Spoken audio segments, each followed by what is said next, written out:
Alam mo yun sa Bisaya, parang mais na, bugas mais. Kung nakatikim na kayo ng bigas na mais, yan yung texture niya. So, high in fiber po ito. Good source of antioxidants. Tapos, ito, it aids on weight loss. Kaya maganda to para sa mga nagda-diet.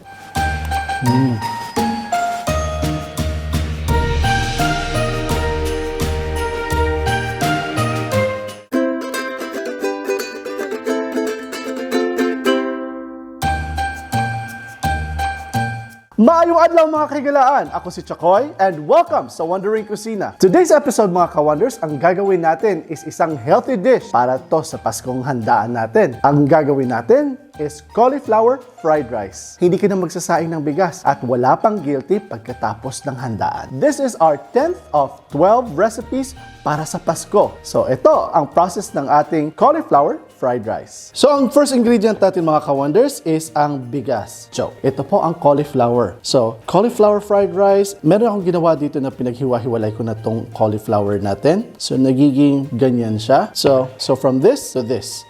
So hiwain na natin tong isa nating cauliflower na buo pa. So it will be as simple as like this.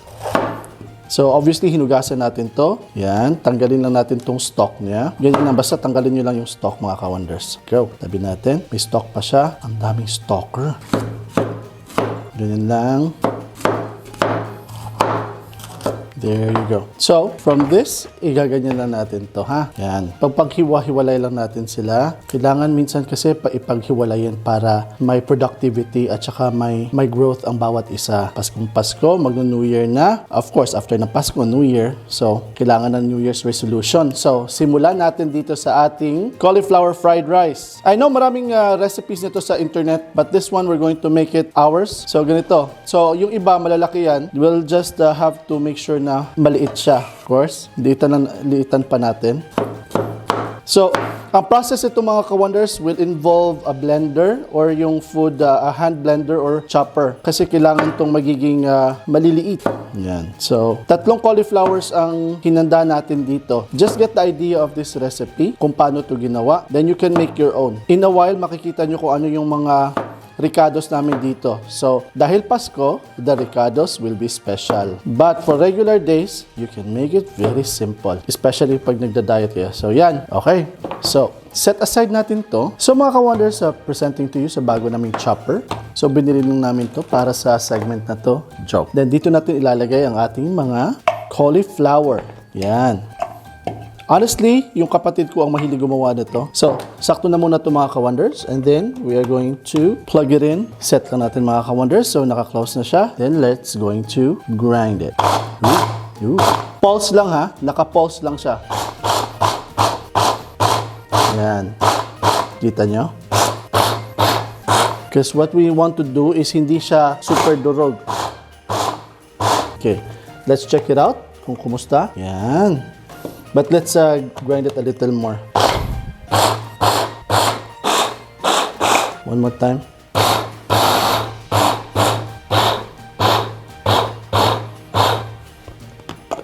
Look at that. So, ganyan siya mga ka-wonders. Okay? Ganyan yung texture niya. So, buhos lang natin dito. So, mga ka-wonders, i-grind na natin to lahat. Then, magluluto na tayo. So, watch out. You better not cry. Sige na. So, dito na tayo sa last set natin mga ka-wonders. And then, we're ready to rock. Rock and rollin' sa pagluluto.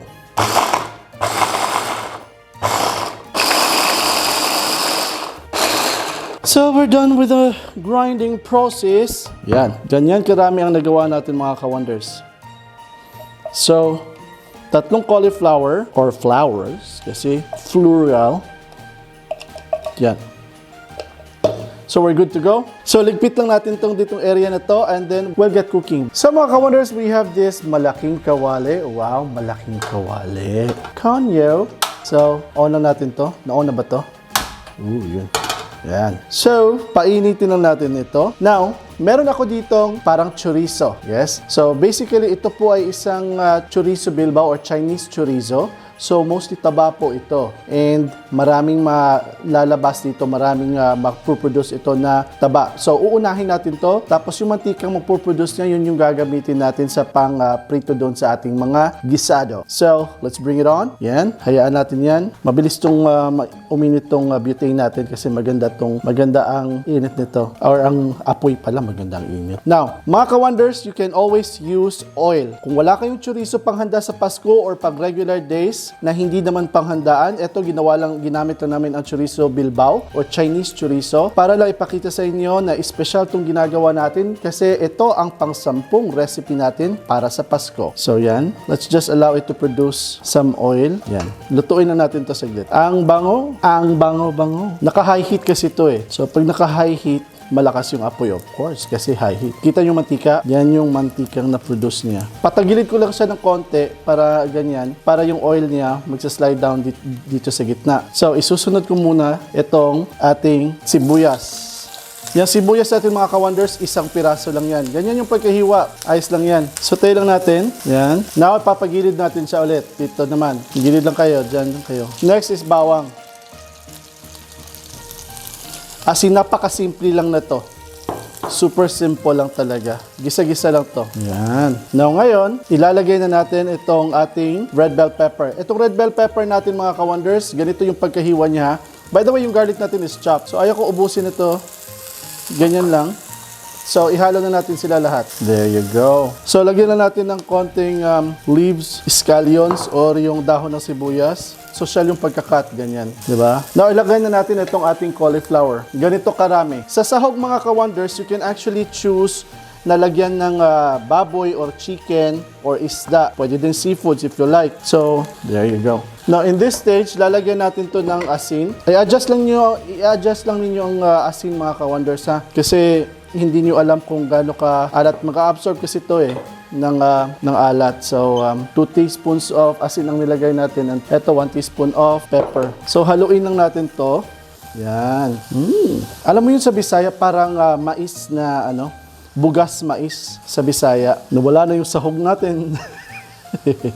Mix lang natin ng maayos. Now, kung nakikita nyo to, ito po ay shredded na squid. Yan. Actually, edible na to. Pwede na tong kainin. Pwede siyang snacks. Ididiretso natin to dito sa cauliflower fried rice natin. So, para may lasa siyang konting seafoods. Wala lang. Ano lang to? This is only an option ha. Hindi siya requirement na ilagay dito sa mixture natin ito. Look at that. Para siyang nagmo-moist siya mga ka-wonders. Para siyang magsasabaw. So, we're going to let it sit quickly. Sandali lang. Tingnan yung style ng paghalo ko. Para lang ma-mix natin siya ng husto. Yan.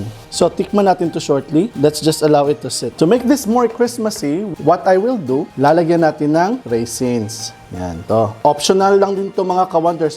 You don't have to put this. Dahil nga masaya ang Pasko and there are no boundaries. So, it's best that you put your favorite fruit. Ito, alam nyo ba ang raisins is dried grapes? Yan. Or dehydrated grapes. Lagyan natin. Then, let's mix. Gulay na gulay. Gulay na gulay yung lasa niya, ang amoy niya. So, mga ka-wonders, okay na po ito. Luto na. And then, we're going to do our usual mukbang taste test. So, luto na to. Ayos na to. Tikman na natin. Playing whispers on my pillow. Leave the winters on the ground, a wake of lonely, a spare of silence in the bedroom. Touch me now. I close my eyes, lead the way. It must have been love. Teeny doing it. Lamig ha? Pang-diet kayo, no? So mga ka-wonders, this is our 10th of 12 recipes para sa Pasko. So, ito yung parang tatawid sa atin sa 2022 kasi kunwari healthy-healthyhan. Kasi ito po ay cauliflower fried rice. And by the way, bago ko to tikman, if you're new to the channel of Wandering Kusina, please don't forget to subscribe to Wandering Kusina and click that notification bell para updated kayo sa lahat ng mga bagong videos natin. And meron tayong Facebook at saka Instagram. Sana yung Pasko ninyo ay masaya at masagana at dapat healthy kayo always. Please stay safe. So, ngayon, titikman na natin itong ating cauliflower fried rice. So, first of all, bago ko to tikman, second of all na pala, kasi nakasabi ko na kanina na first of all. So, eto, it's not your usual rice ha. Huwag kayo ma-expect na rice to na parang regular na kanin. So, iba po to. Ito is medyo complicated lang ng konti dahil sa mga sahog nating nilagay, but you can actually just add in tuna or sardinas, tapos mix nyo lang. The important thing is, hindi kayo mag-worry about sa carbs. At saka, high in fiber po ito. So, basahin ko na lang yung kung ano nasa cellphone. So, high in fiber po ito. Good source of antioxidants. Tapos, dahil nga walang masyadong walang fats at saka wala siyang ganong daming sugar. Alam nyo ba ang rice is maraming sugar? Yun yung nagpapataba sa atin. Ito, it aids on weight loss. Kaya maganda to para sa mga nagda-diet.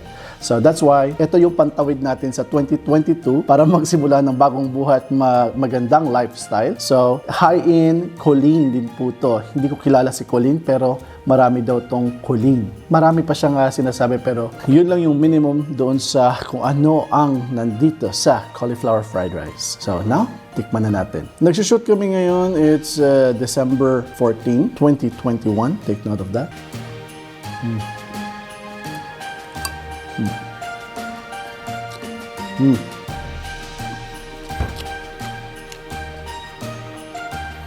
Yung texture nito, first of all, kung nakatikim na kayo ng bigas na mais sa Visaya, especially sa Cebu, yung mga taga Cebu dyan, shout out, kumusta mo ba? Eto, yan yung texture niya. Dahil nga sa vegetable siya, sa hindi pa nakakatikim nito, it actually you will actually require to not require pero you have to acquire the taste of liking it. Dahil nga marami na siyang sahog, masarap, sumarap na siya. So, parang na-embed na doon yung lasa ng salt at saka yung mga spices na nilagay natin at saka yung etong chorizo. And madali siyang kainin.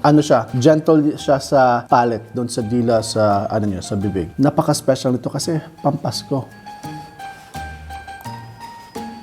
Tapos itong mga ricados natin, like for example, itong raisins, tikman natin with the raisins at saka itong yung squid, strip na squid.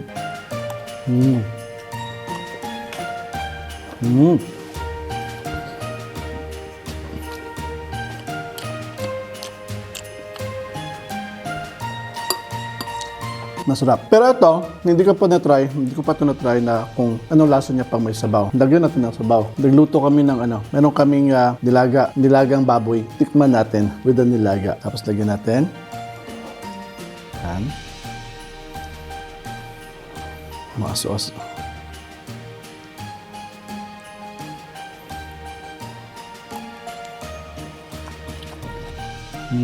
Not bad.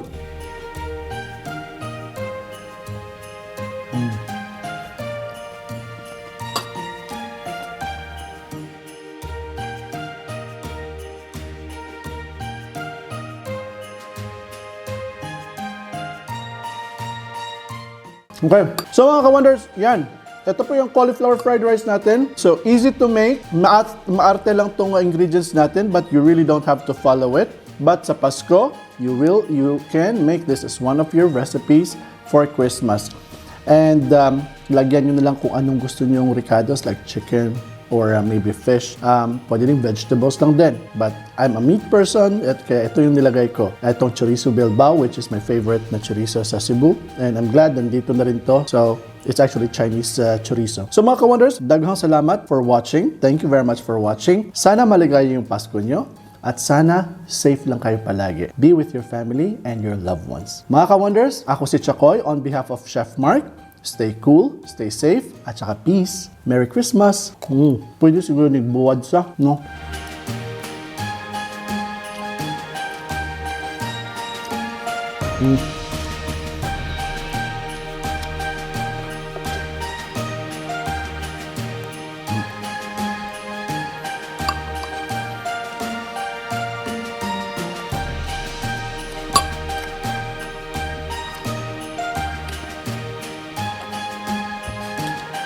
Lami.